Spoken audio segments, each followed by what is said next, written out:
सुनाई दिया? दिया सुनाई? नहीं ना। तुम्हें क्यों सुनाई देगा? तुम्हें तो ऊंचा सुनने की आदत है। लाउडस्पीकर पर बजते भजन, ढोल नगाड़े, पागलों की तरह चिल्लाते लोग गणपति बप्पा मोरिया मोरिया मोरिया। सिर्फ यही सुनाई देता है।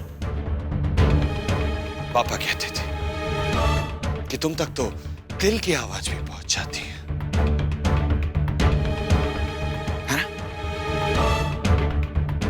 झूठ।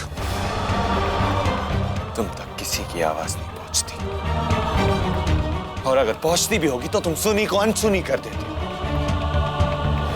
जैसे एक करोड़पति बड़ी सी गाड़ी में घूमता और ये सोचकर एक भिखारी उसकी खिड़की खटखटाता है कि शायद एक बार वो करोड़पति उसकी बात सुन ले। पर नहीं, वो उसकी नहीं सुनता। गलत थे पापा। गणपति बप्पा मोरया, मंगल मूर्ति मोरया, गणपति बप्पा मोरया, मंगल मूर्ति मोरया, गणपति बप्पा मोरया। हाँ, तुम तो कंफ्यूज हो गए होगे ना कि कौन पापा?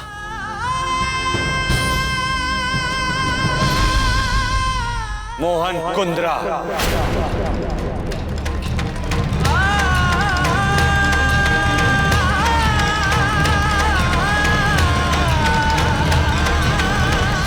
वो आदमी जो तुम्हारी पूजा के 10 दिनों में अपना सब कुछ छोड़ छाड़ कर सिर्फ तुम्हारी सेवा में लग जाता।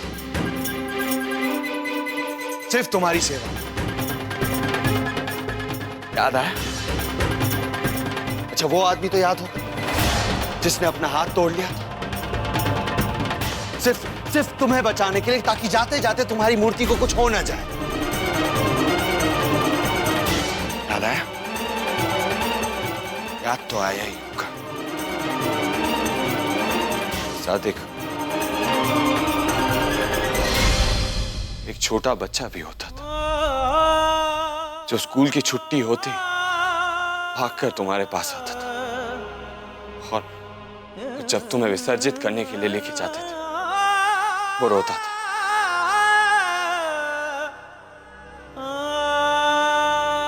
तुमने उस बच्चे की परवाह नहीं की। परवाह की होती तो तुम उसके बाप का दर्द देखते, उसके दर्द दूर करते। वो बच्चा जो तुम्हारी प्लास्टर ऑफ पेरिस की मूर्ति को फ्रेंडशिप बैंड मारता था, तुम्हें अपना सबसे अच्छा दोस्त मानता था, तुमने उसकी कोई परवाह नहीं की। उससे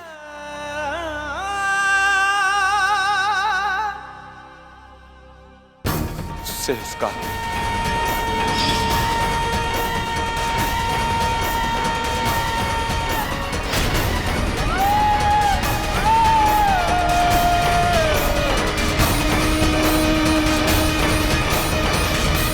अगर तुमने परवाह की होती तो तुम उससे उसका बाप नहीं छीनते।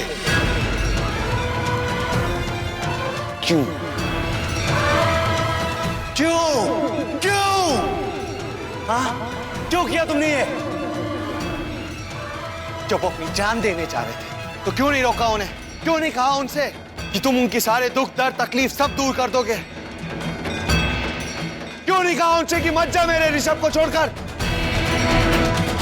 या फिर मुझे कहते कि जा जा ऋषभ, जा अपने पापा को बचा ले।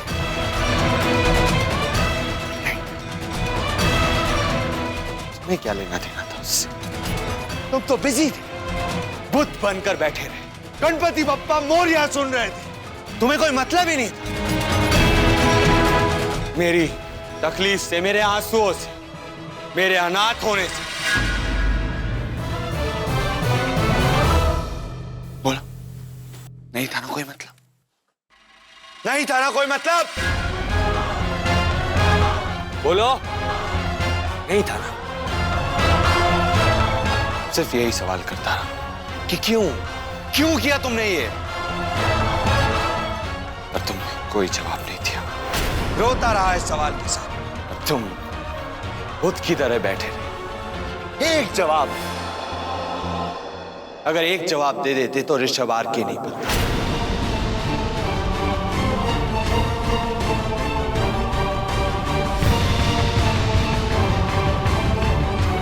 मेरे दिल में जो जहर भरा है वो कभी नहीं मरता।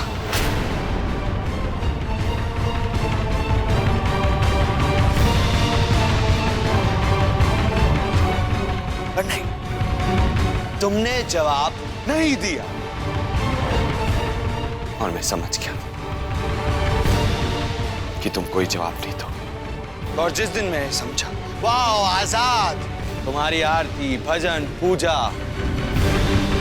तुम्हारा विश्वास, तुम्हारी दोस्ती, सब कुछ खत्म।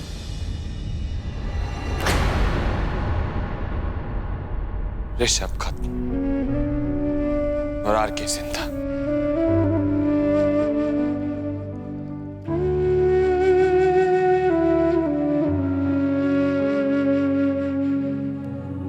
किससे बहस कर रहा हूं? तो बस एंजॉय करो ये प्रसाद, पूजा, भजन, भोजन, सब कुछ। मधु का विश्वास, सब कुछ एंजॉय करो। पर मुझे खो दिया तुम। मैं तुम्हारे आगे कभी सर नहीं झुकाऊंगा, हाथ नहीं जोड़ूंगा तुम्हारे आगे। और देख ले, जब तुम्हें बहाने जा रहे हो तो मेरी आंखों में एक भी आंसू नहीं होगा, क्योंकि तुम बाहर से नहीं अंदर से भी पत्थर के बने हो, और पत्थर को पानी में बहाने का कोई कम नहीं होता।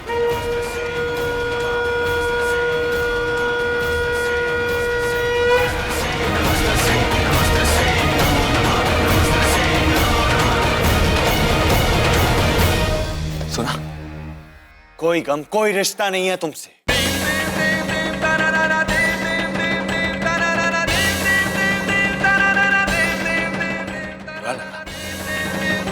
बर्बाद कर दो। बोलो, बर्बाद करोगे? अरे तो करो ना।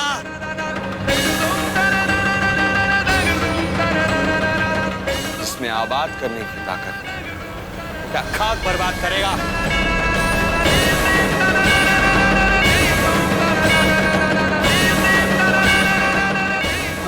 सॉरी, मैं तो भूल गया था। तुम तक तो चैलेंज पहुंचा नहीं होगा ना, क्योंकि तुम्हें तो ऊंचा सुनाई देता है।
आरके वो पापा पापा क्या?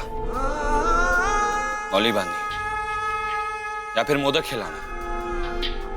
मेरा नाम लेकर खिड़की से बाहर फेंक दो। अगर इतनी परवाह नहीं है तो अखंड ज्योत को बुझने से क्यों बचाया?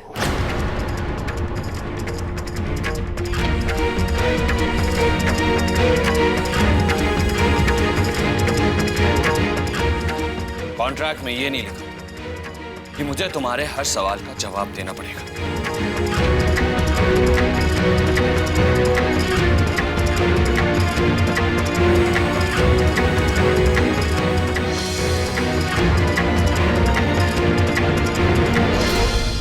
वैसे तुम वहां क्या कर रही थी? कॉन्ट्रैक्ट में ये नहीं लिखा कि मैं तुम्हारे सारे सवालों के जवाब दूंगी। Good night.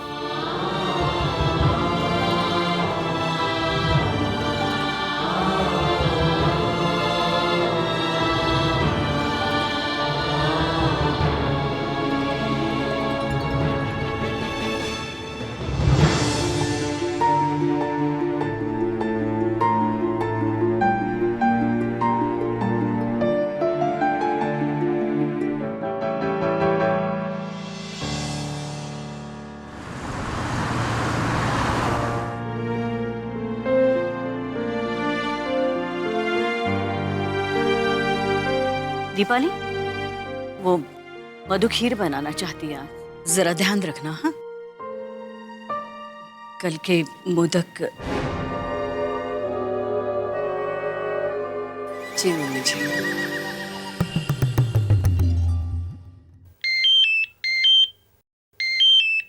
हेलो।